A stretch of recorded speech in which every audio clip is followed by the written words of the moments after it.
Welcome to your second video for the month of April for a family of faith. In this segment or session, we're going to discuss the sacrament of holy orders. Have you ever gone to a priestly ordination?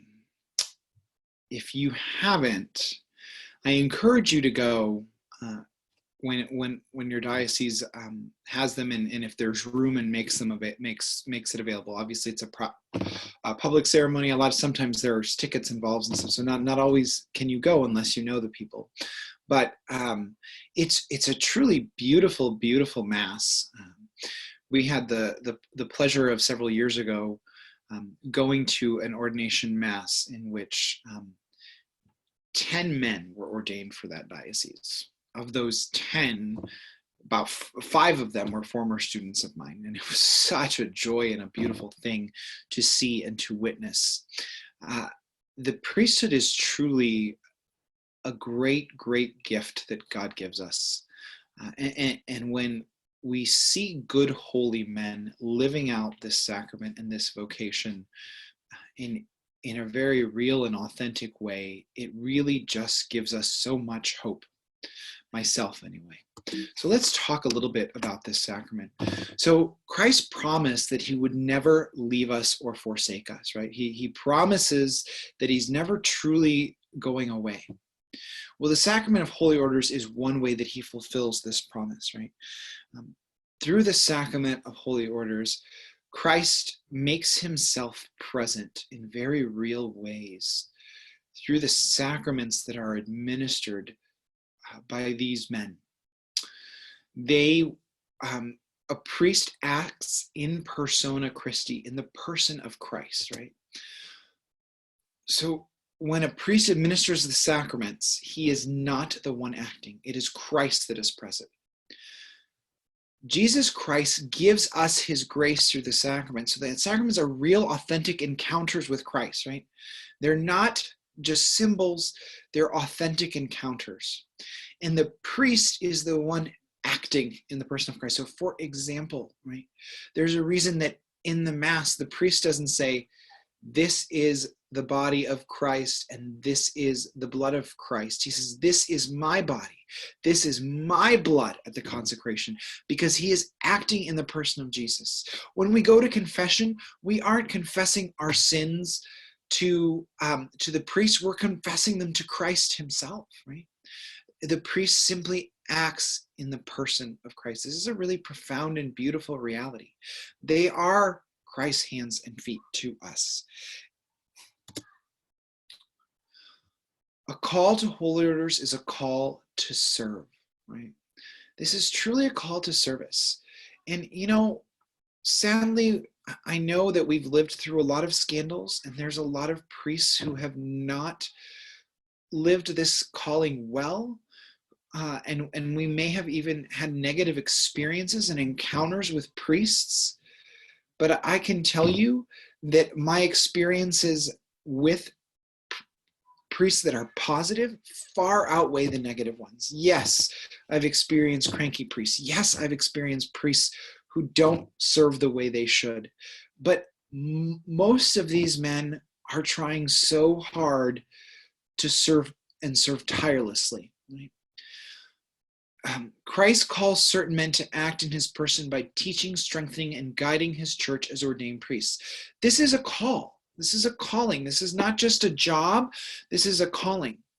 The first men to receive this call were Christ's apostles, and those who are consecrated in his image through holy orders continue their mission, right? So all of this starts with the apostles.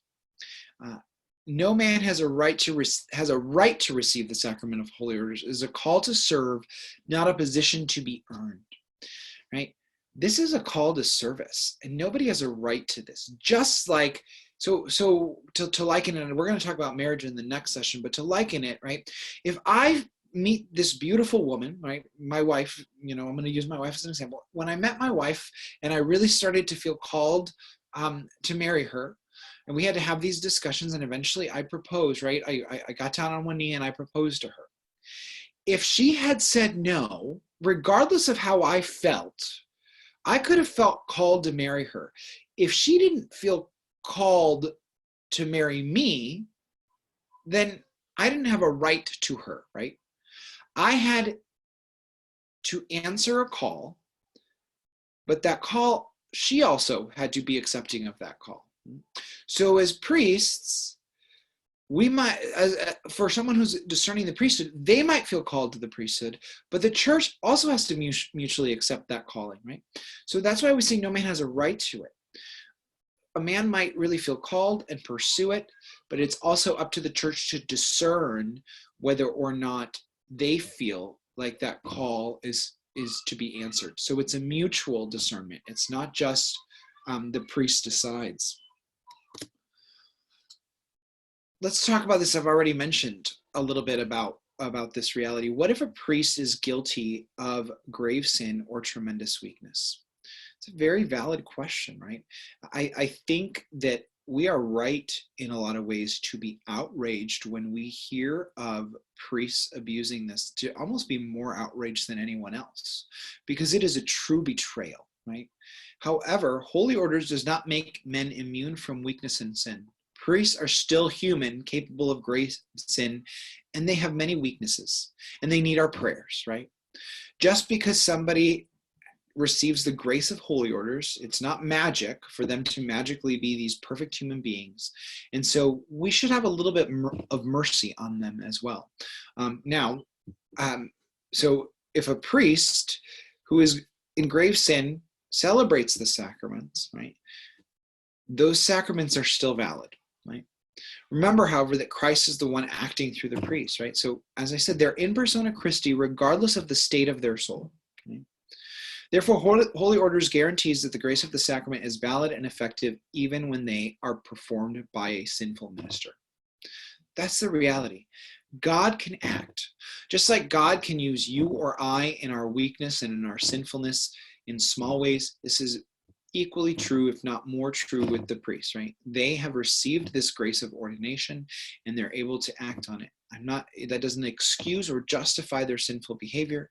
It is truly horrible, those men that have been unfaithful to their to the vows that they made in the sacrament, but it does not invalidate the sacraments that they give us and what they show us, right? So now, as far as the sacrament itself, there are 3 degrees of holy orders, right? The first is a bishop. A bishop serves in the place of Christ, the teacher, shepherd, and priest in the fullest sense. So this is the fullness of orders, right? A bishop is, there's 3 levels of ordination, and the bishop is the fullness of those levels of ordination. The Pope is actually a bishop, right? So the Pope is not ordained Pope. He is installed as bishop, right, of Rome. So as long as they're already a bishop, they're just installed as Pope. But if a priest has not been made a bishop, they receive the ordination at the time they become bishop. So bishop is the highest level of orders.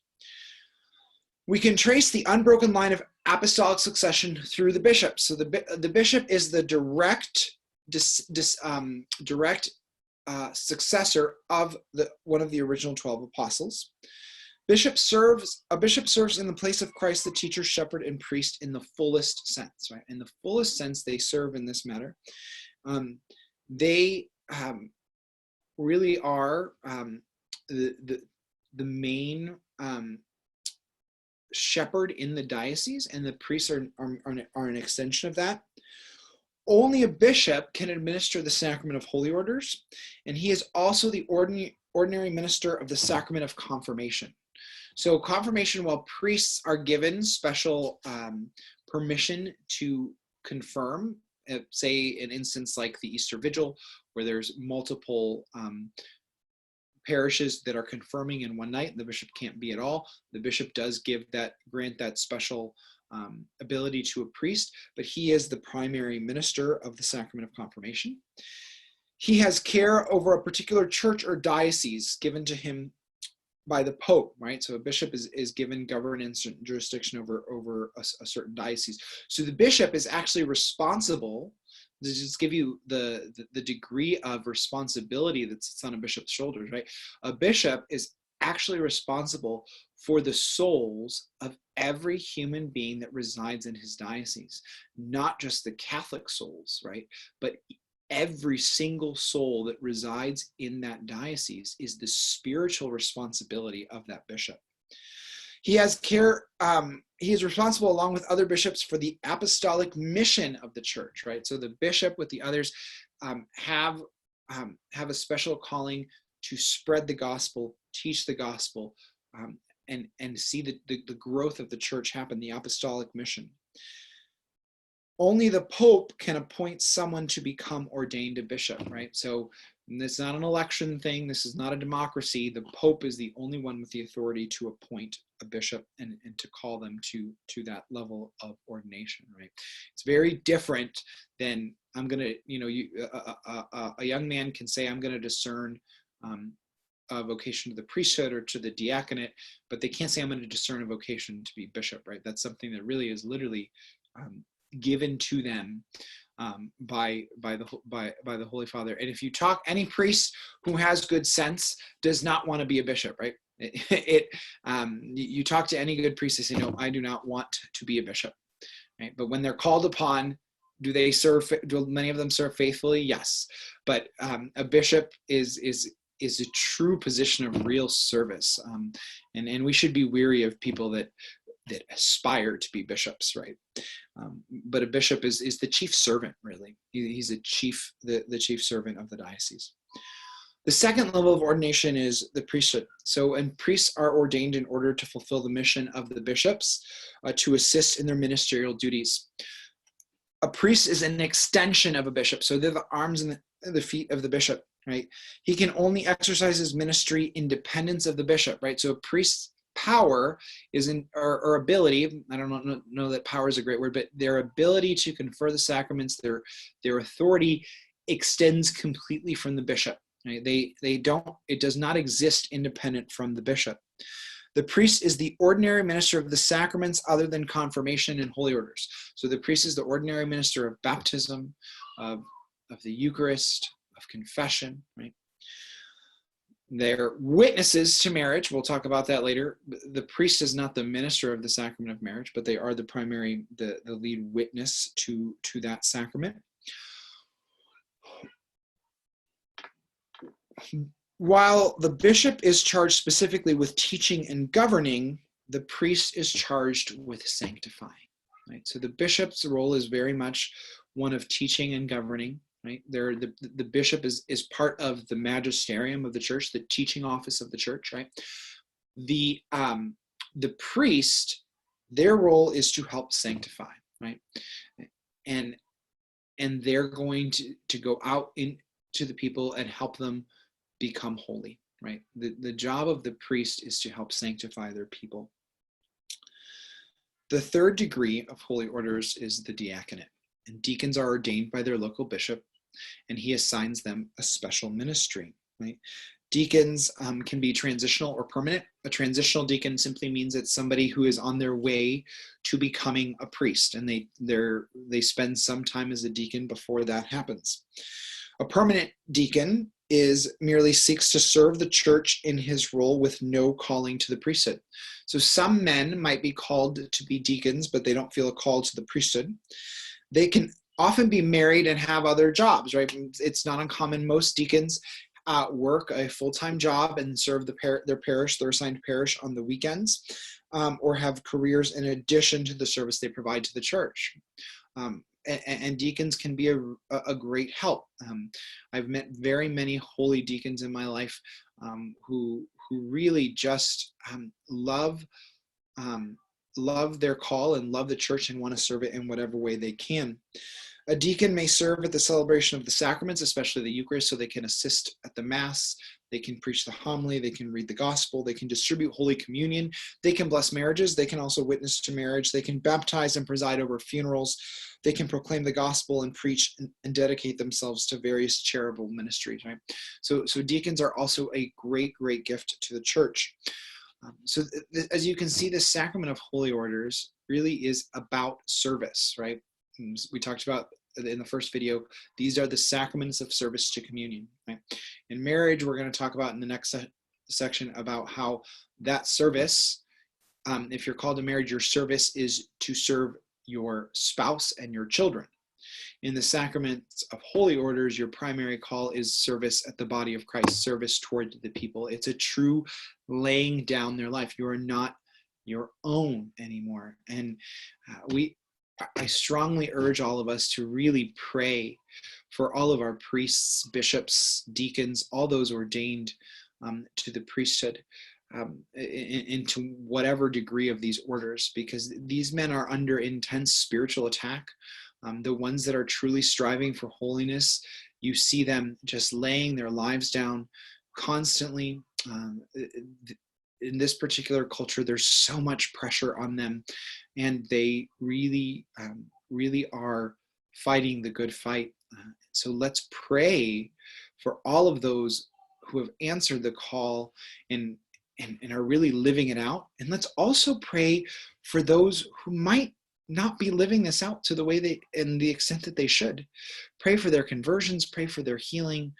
We need good, holy men to answer this call, and we need the ones who have answered it to really give of themselves fully.